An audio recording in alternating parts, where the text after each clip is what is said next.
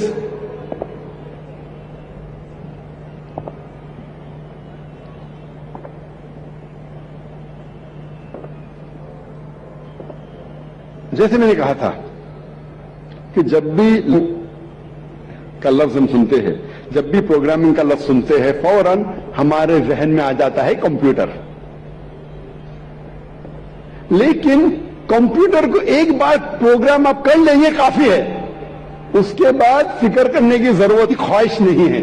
جو ہم پروگرام کرتے ہیں وہ جواب دیں گا.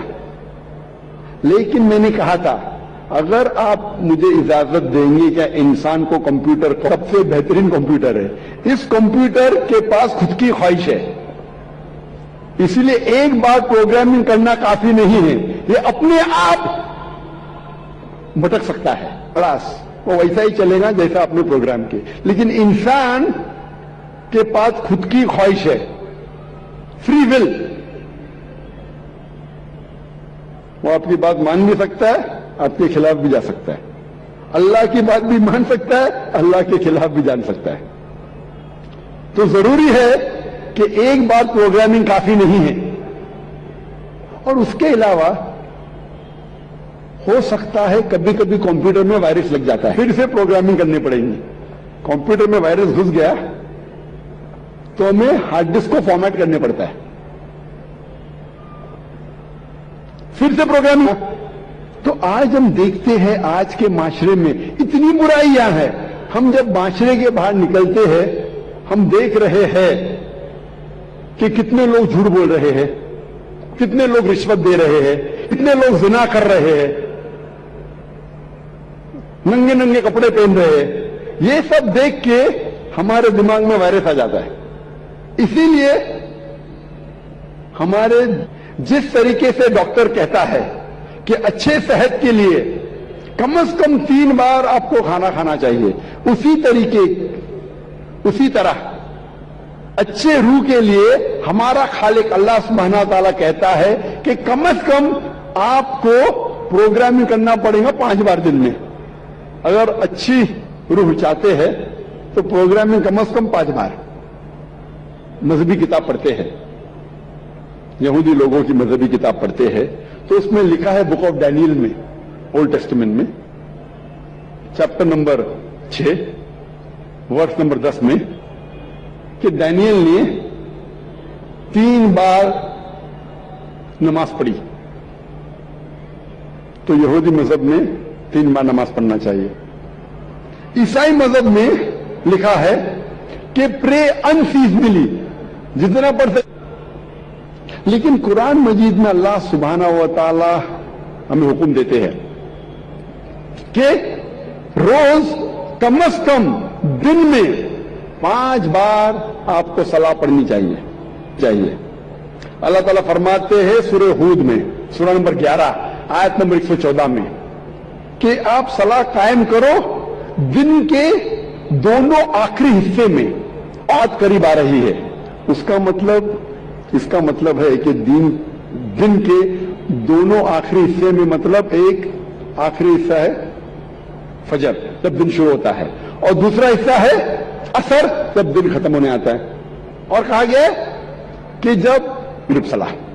تو اس آیت میں اللہ تعالی ہدایت دے رہے کہ 3 بار نماز پڑھو، فجر، عصر، مغرب.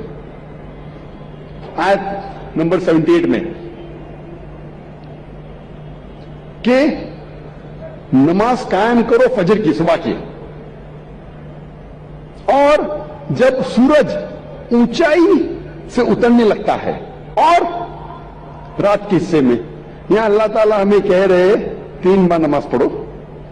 ایک ہے فجر تو پھر سے دہرایا گیا ہے, سورہ ہود میں بھی کہا گیا تھا, اور نماز 5 بار پڑھنی چاہیے. اور کئی آیتوں میں اللہ تعالیٰ ذکر کرتے نماز پڑھنے کے بارے میں.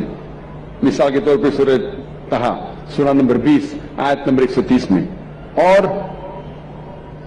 سورہ روم سورہ نمبر 30 آیت نمبر 17-18 میں. ہر مسلم کو کم از کم 5 بار صلاح قائم کرنی چاہیے. ایک ہے فجر, جب دن شروع ہوتا ہے, جب رات میں آپ کو سفیدی نظر آتی ہے, اس وقت سے لے کے سورج نکلنے کے پہلے تک. پھر ظہر کا وقت, سورج سب سے اونچائی پر رہتا ہے جب اترنے لگتا ہے, اور ظہر اور عصر کے بیچ, ظہر اور عصر کے بیچ, یا جب آپ کی پرچھائی. پھر صلاح ہے عصر, ظہر کے وقت کے بعد سے شروع ہوتی ہے اور سورج ڈھلنے سے پہلے. چوتھی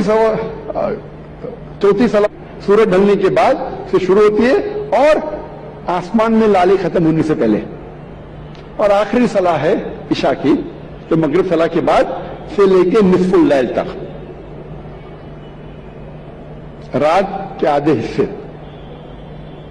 یہ 5 وقت کی صلاح ہر مسلمان کے لیے فرض ہے. اگر 5 وقت کی صلاح آپ پڑھیں گے اور 5 وقت آپ کا ذہن پروگرام ہو جائے گا, تو انشاءاللہ آپ برے کام سے دور رہیں گے. آپ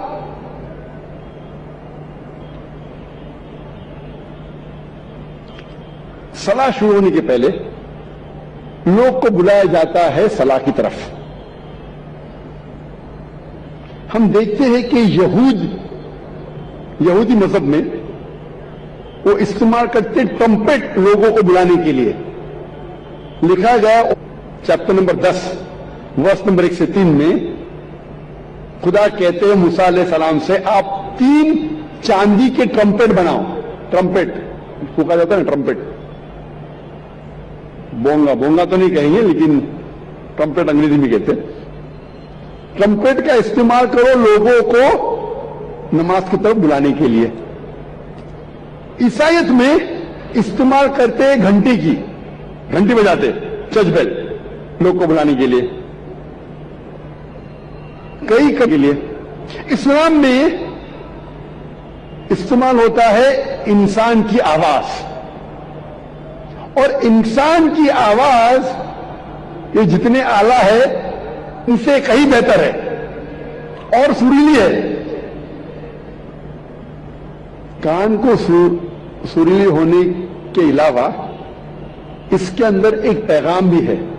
آذان کا میں ذکر کر رہا ہوں, جو آذان جو ہوتی ہے لوگوں کو صلاح کے لیے بلانے کے لیے.